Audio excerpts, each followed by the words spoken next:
am the resurrection and the life, saith the Lord. He that believeth in me, although he were dead, shall live. And he that liveth and believeth shall not die.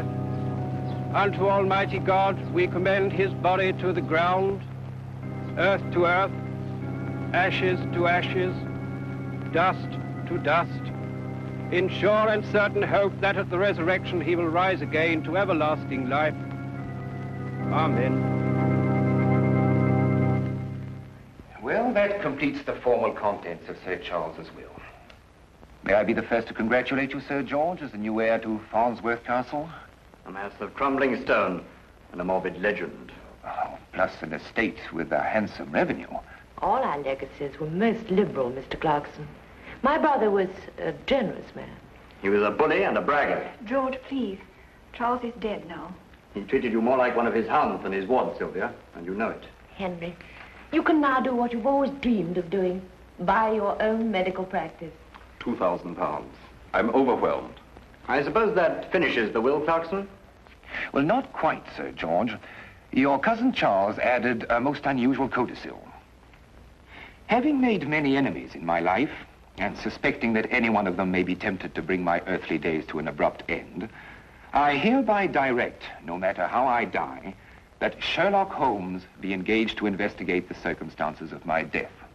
Sherlock Holmes? The detective. But it's absurd. Charles died from a heart attack. You signed the death certificate yourself, Reeves. I won't allow Holmes to investigate. I'm afraid Mr. Holmes has already commenced his investigation. A court order was issued this morning. A court order for what? The exhumation of Sir Charles's body. The autopsy has been completed. Sir Charles died from arsenic poisoning.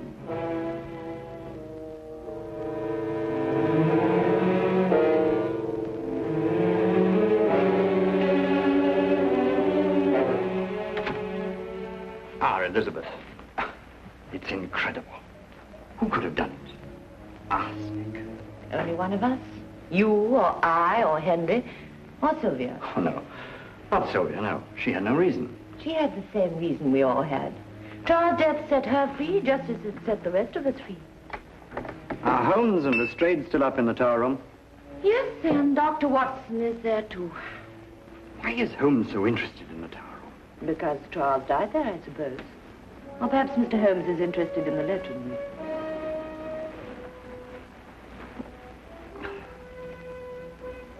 That ridiculous, gruesome legend. Murder's what I believe in, Holmes, not legends. Well, you know, Lestrade, legends are sometimes put to surprisingly modern uses. By the way, what is the legend, Holmes? Well, it dates back to the Wars of the Roses. A sentry fell asleep here one night while on watch. As a result, they chopped his head off. Ever since that time, anyone who sleeps here is supposed to die. Nonsense. Quite. And yet Sir Charles slept here, and he did die. It's a coincidence. He'd already taken the poison. He had to die somewhere. You know, that window is much too narrow for anyone to get in or out. With that door locked, this place becomes a classic sealed room. It was arsenic that killed him, Holmes, not the room. Or the legend. Or the legend. Dr. Watson, you read the autopsy report. What's your opinion? Well, there is one thing that struck me as odd. This is January. Mm-hmm. Yet Sir Charles had eaten grapes the night he was poisoned. Well, what's that got to do with it? Well, you don't very often find grapes in January. Not in England, anyway. Clever, Watson. Grapes in January, eh? Yeah.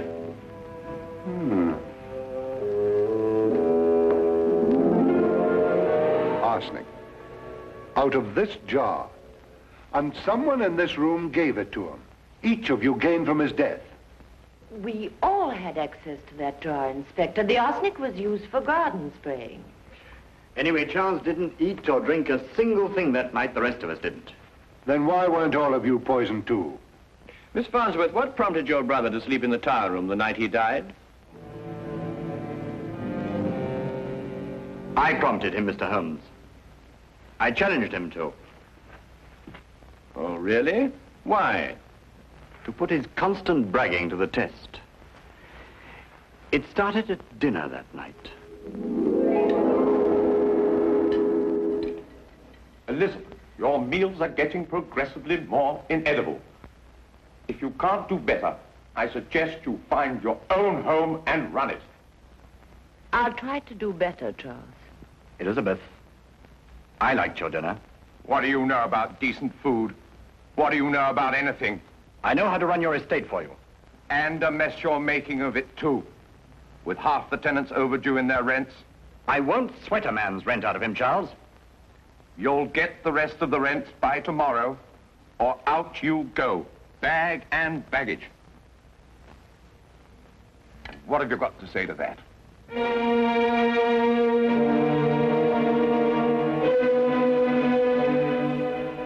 I'll collect the rents by noon tomorrow. Why must you always humiliate us, Charles?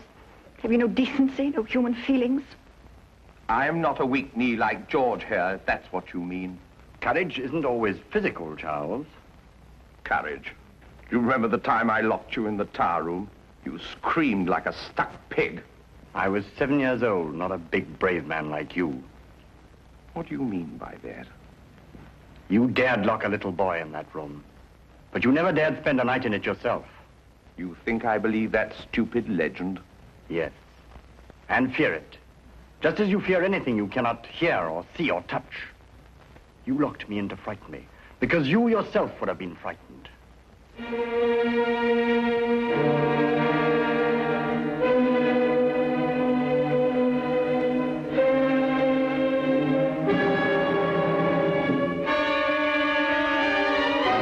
Elizabeth, get me a candle. I'm spending the night in the tower room. But Charles, you mustn't. Your heart. If you were Don't frightened... talk like an idiot, Reeves. Frightened of what? An old wives' tale?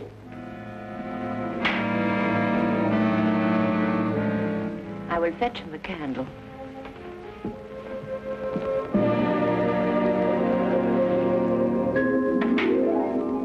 I had to break open the tower room next morning.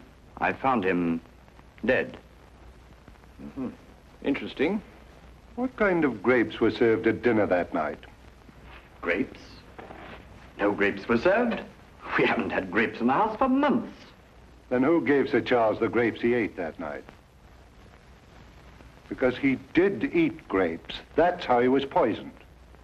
No one gave my brother grapes, Inspector. You're wrong. The murderer did. Lestrade, the grapes won't solve your case, you know. The solution lies in the tower room. Now, look here, Holmes. We've already gone into all that, and I'm going to find it. How can you do that, Holmes? By spending the night in the tower room myself.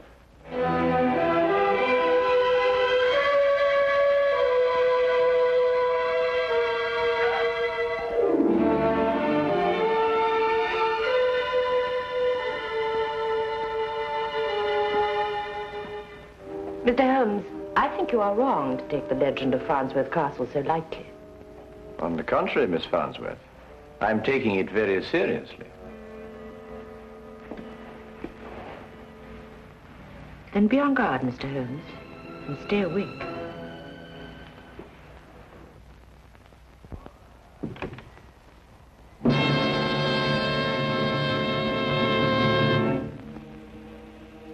Holmes, how can you possibly solve the mystery here? Quite simply, Watson. The murderer is going to try and kill me. Why?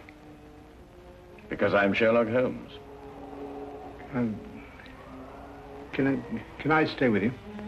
No, thanks all the same, my boy.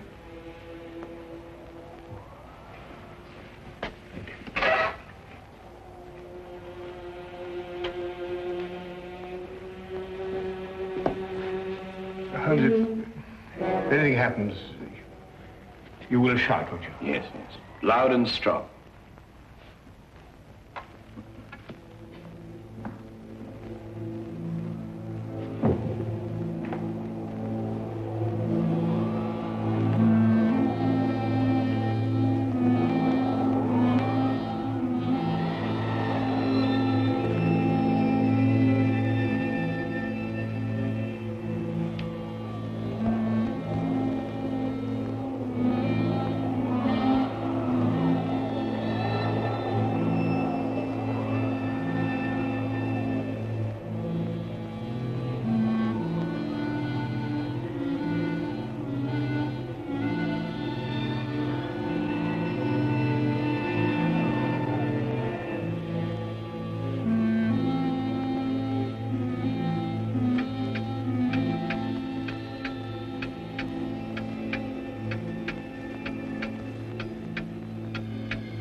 Watson!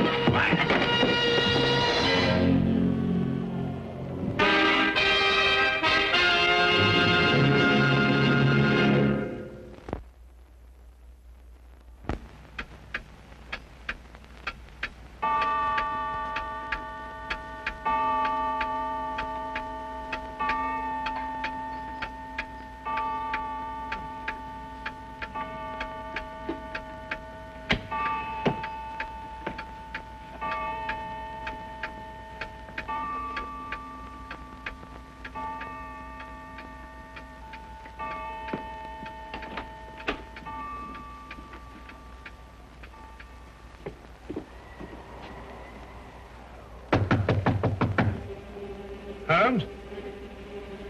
Holmes!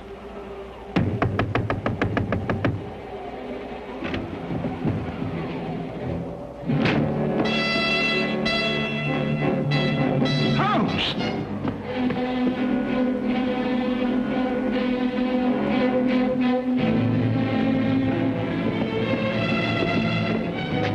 Poison. Watson, I'll get you back to my room.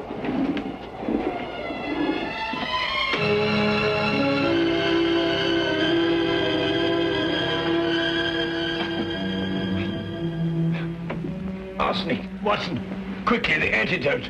Arsenic?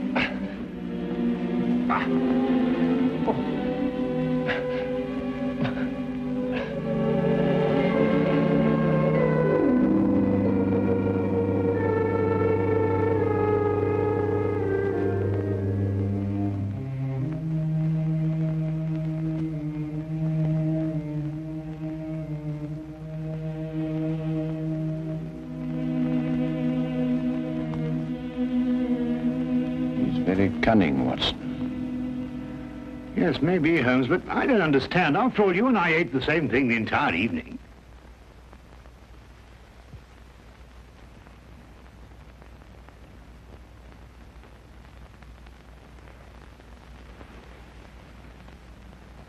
Watson, I think I know the killer's secret.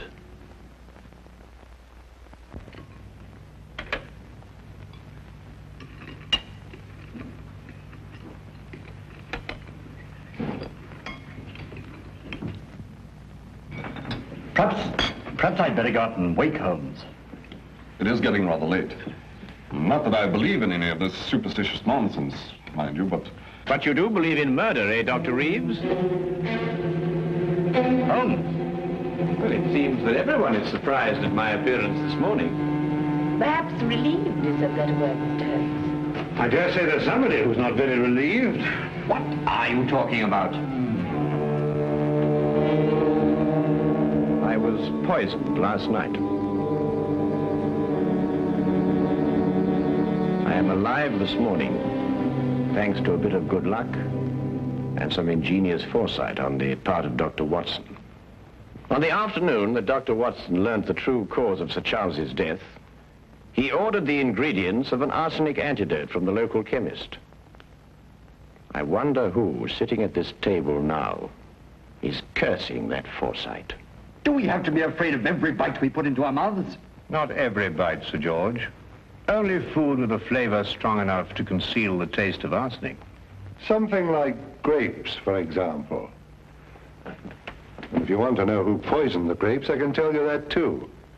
The person who bought the grapes in a London fruit shop on the day Sir Charles died. I rather imagined you'd trace those grapes, Lestrade. Who did, in fact, buy them? Miss Sylvia Taylor. You're lying. Let her answer that, Sir George. Yes. I bought them. Sylvia. And gave them to Sir Charles when he was in the tower room. Yes. But I didn't poison them. I swear I didn't. For some reason which he did not yet explain, Holmes doubted Lestrade's case against Sylvia Taylor. Furthermore, he reasoned that the killer would take refuge in her arrest, letting the case end there and accepting his own safety. He revealed to me that our only hope was to force the killer into making another move in spite of himself. The first step was publicly to denounce Lestrade's case in such a way that the inspector himself would be convinced that he needed more evidence. This, Holmes hoped, would frighten the killer. More evidence? You could spend a lifetime going over this place with your magnifying glass. And I wouldn't even attempt it. But a whole battery of men could accomplish it in a very short time indeed. Now look here. A whole battery of men? Lestrade, how soon do you think you'll get up here sufficient men from Scotland Yard to carry out a systematic and thorough search? Tonight, maybe. Certainly by tomorrow morning. Just a moment here. This is my home. And Lestrade, I think Sir George is going to be rather anxious that they come armed with a search warrant. I'll get in touch with the Yard immediately.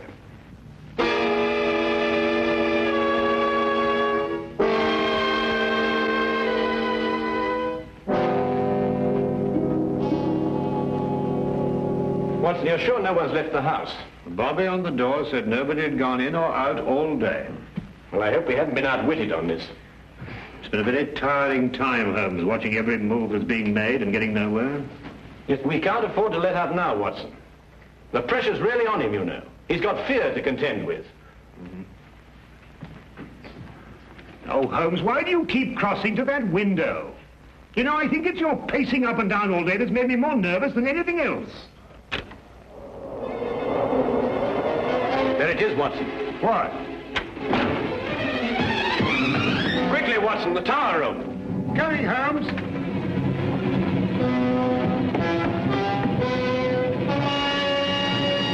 Watson, would you go downstairs immediately and tell Lestrade to bring our 4 friends up here? What are you up to? As I had hoped, the killer has left us all the necessary components of a trap. Well, you better hurry, Watson. We have little time to lose. Right.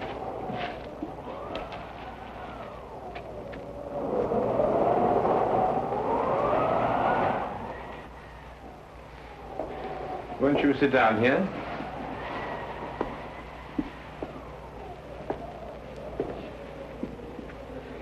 Just what's the point of this seance exactly, Holmes? We're going to find a murderer, Lestrade. Yes, but why here? Perhaps the legend's going to tell us. Yes, Lestrade. The legend. The weird tale of a headless sentry. And a most convenient one for the murderer, who didn't anticipate an autopsy. Yet why did he choose this room to murder in? What is the mysterious connection between the tower room and death? Please stop. I don't want to stay here any longer. I'm sorry, Miss Taylor, but we must stay here and wait. Perhaps all night. Who knows? But this is insane. I don't feel very well. Could we open the window? I'll open it for you, Elizabeth. It is getting rather stuffy in here. Don't bother, Dr. Reeves. I've already tried to open it myself. It's quite impossible. My head is spinning. You've got to open the window. I feel faint. Please open the window. I've already told you, Miss Farnsworth. It's quite impossible. I don't believe you. Reeves, make him open the window. Elizabeth, calm yourself. It's just this eerie room that's getting on your nerves.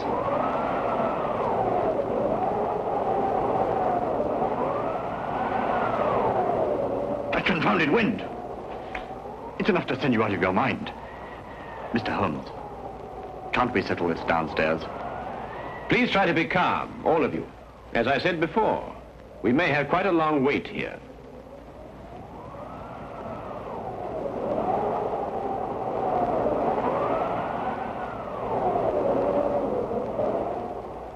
Let me out of here. Elizabeth! Open the window.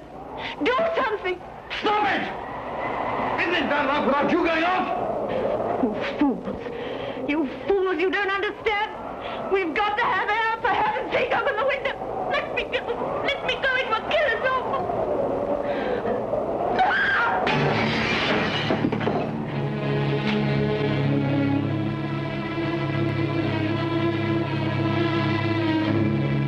It really wasn't necessary to smash the window, Miss Farnsworth. Oh, Watson, there's a package in that drawer behind you. Bring it to me, will you?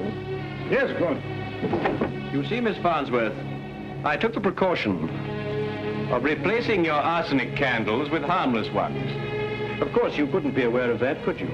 Arsenic candles? Yes, Lestrade. Like the one that killed Sir Charles. But Sir Charles died of poisoned grapes.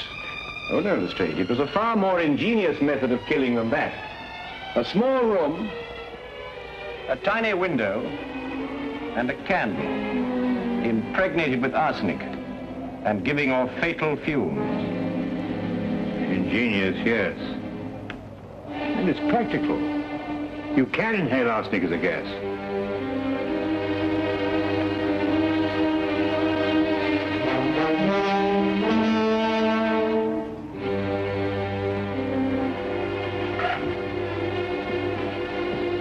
Follow it, officer.